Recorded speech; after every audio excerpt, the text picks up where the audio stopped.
महाराष्ट्र का गेम पलटता हुआ नजर आ रहा है दोस्तों। बीजेपी के हाथ से सत्ता ऐसा लग रहा है कि छिनने वाली है। शपथ ग्रहण यहां पर नहीं हो सकता है, क्योंकि अब तक अगर आप देखें महाराष्ट्र चुनाव को जीते हुए 5 दिन हो गया है, आज 5वां रोज है और अब तक बीजेपी की तरफ से सीएम कैंडिडेट का नाम सामने नहीं आया है। Anti narcotics task force highly professional ਬੰਦੇ ਹਾਇਰ ਕੀਤੇ ਨੇ, ਚਾਹੇ ਉਹ ਲਾਅ ਅਫਸਰ ਹੋਣ, ਚਾਹੇ ਉਹ ਫੋਰੈਂਸਿਕ ਦੇ ਹੋਣ, चाहे और जांच के अधिकारी हों, ते अपनी होंगे ना दे। पंजाब सरकार में है नशे के खिलाफ जीरो टॉलरेंस। पंजाब सरकार का एक और कठोर कदम। शिकायत दर्ज करवाने के लिए मैसेज करें 9779100200 पर। नशे के खिलाफ हमारा साथ दें।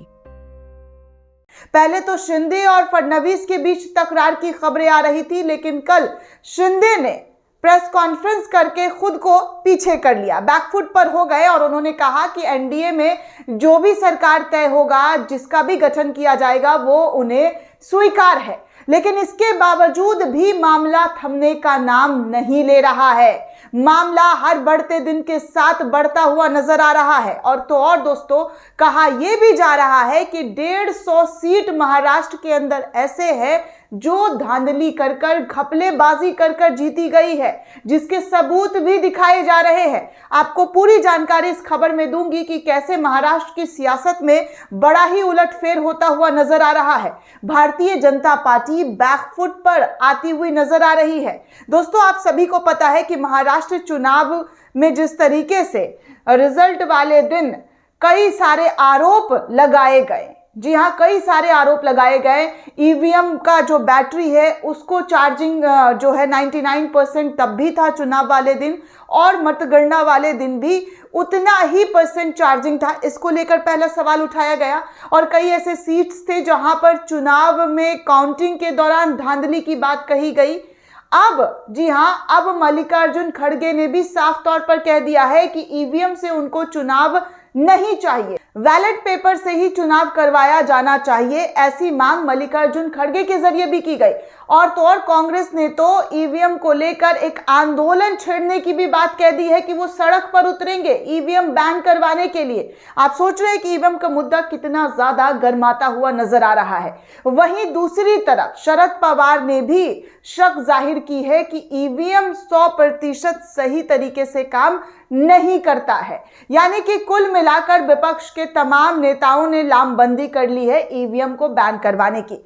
लेकिन दूसरी तरफ, जी हाँ, दूसरी तरफ मामला और ज्यादा पेचीदा होता हुआ नजर आ रहा है। आप सभी को पता है दोस्तों कि सुप्रीम कोर्ट के वकील से लेकर हाई कोर्ट के वकील ने ईवीएम मुद्दे को लेकर कई बार जंग छेड़ा है, कई बार उन्होंने आंदोलन किया है दिल्ली की सड़कों पर। किस तरीके से उन्होंने प्रोटेस्ट किया है, हालांकि इसके नतीजे कुछ सामने निकल कर नहीं आए। लेकिन अब सुप्रीम कोर्ट के वकील जो हैं वो ये दावा कर रहे हैं कि 150 सीट जो है महाराष्ट्र के अंदर उसमें धांधली हुई है, उस पर फिर से चुनाव आयोग को चुनाव करवाया जाना चाहिए। ऐसे ही कुछ इंटरव्यूज देख रही थी दोस्तों, जहां पर सुप्रीम कोर्ट के कई वकील इस बात को उठाते हुए नजर आ रहे हैं। खासकर मैं बात करूंगी महमूद प्राचा का, जो सुप्रीम कोर्ट के सीनियर एडवोकेट है। उन्होंने भी इस मुद्दे पर लगातार बात की है।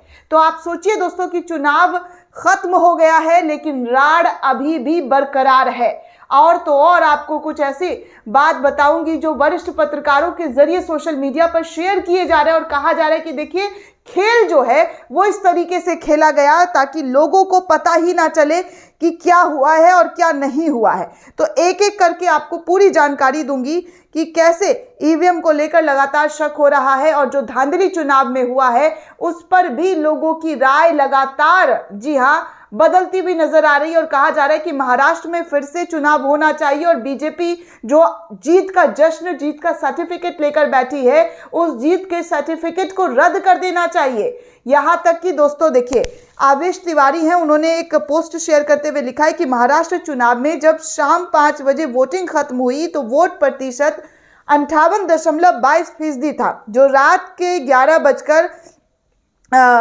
बजे जो है 65.2% हो गया। ये बात यहीं खत्म नहीं हुई दोस्तों, मतगणना के ठीक पहले ये प्रतिशत 67.50% हो गया। यानी कि जो वोटिंग प्रतिशत है वो लगातार बढ़ता हुआ नजर आया। वोटिंग खत्म होते हुए 58.22% जो है वो बताया गया, लेकिन 11 बजे रात को जो है 65.2% बढ़ा दिया गया और जो है 67% तक ये वोटिंग प्रतिशत जो है वो बढ़ती हुई दिखाई दे रही है। ऐसी खबर निकलकर सामने आ रही है। कहा जा रहा है कि अगर संख्या के हिसाब से देखा जाए तो मतदान खत्म होने के दिन 20 नवंबर को शाम 5 बजे तक कुल वोट 5,64,88,022 वोट पड़े थे। रात 11 बजे ये आंकड़ा 6,30,85,732 हो गए। बात यही नहीं रुकी, मतगणना वाले दिन से ठीक पहले कुल मतों की संख्या 9,99,359 और बढ़ गई। मतलब यह है कि मतदान खत्म होने के बाद से लेकर मतदान तक 75,97,067 वोट जो है वो बढ़ गए। ये लगभग 76 लाख वोट कहां से आए? जी हाँ, ये आरोप लग रहा है। कैसे धांधली हुआ? वोट डला कुछ और गिना कुछ और गया है। वोट की गिनती जो है, वृद्धि जो है वो लगातार बढ़ती हुई नजर आ रही। उन्होंने एक और पोस्ट किया था, इस पर मैंने एक रिपोर्ट भी आपको बताई थी दोस्तों कि कैसे 5 लाख से ज्यादा का वोटों का हेरा फेरी जो है वो हुआ है। देखिए, उन्होंने एक और पोस्ट करते हुए लिखा कि महाराष्ट्र चुनाव में जितने वोट पड़े थे उससे 5,04,313 वोट अतिरिक्त गिने गए हैं। कांग्रेस, सपा, टीएमसी, राहुल गांधी, अखिलेश, ममता जो है ममता बनर्जी, मेरा आप सबसे निवेदन है कि चुनाव आयोग को संसद में खींच कर लेकर आए।